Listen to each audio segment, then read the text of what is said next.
पश्चिम बंगाल में विधानसभा चुनाव का बिगुल बजने से पहले ही सियासी पारा 7वें आसमान पर है।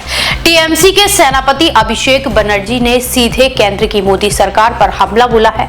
अभिषेक बनर्जी का आरोप है कि दिल्ली की सरकार बंगाल के लोगों को भूखा मारने की साजिश रच रही है।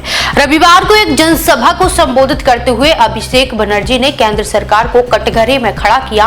उन्होंने कहा कि केंद्र ने पिछले 5 सालों में बंगाल का हक रोक रखा है। बनर्जी का तर्क है कि चूंकि बंगाल की जनता ने बार-बार ममता बनर्जी पर भरोसा जताया और बीजेपी को हराया, इसलिए केंद्र अब बदलने की राजनीति पर उतर आया है। बंगाल की जनता ने टीएमसी को चुनकर बार-बार सत्ता में भेजा है और यही बीजेपी की हार का सबसे बड़ा दर्द है। इसलिए केंद्र सरकार ने पिछले 5 सालों से राज्य का बकाया फंड रोक रखा है। ये बंगाल के लोगों को भूखा मारना चाहते हैं क्योंकि उन्होंने मोदी जी को वोट नहीं दिया। उन्होंने कहा सिर्फ रैलियों में ही नहीं, संसद में भी अभिषेक बनर्जी ने हाल ही में बजट को लेकर सरकार को घेरा था। उन्होंने आरोप लगाया कि 85 मिनट के बजट भाषण में बंगाल का नाम तक नहीं लिया गया।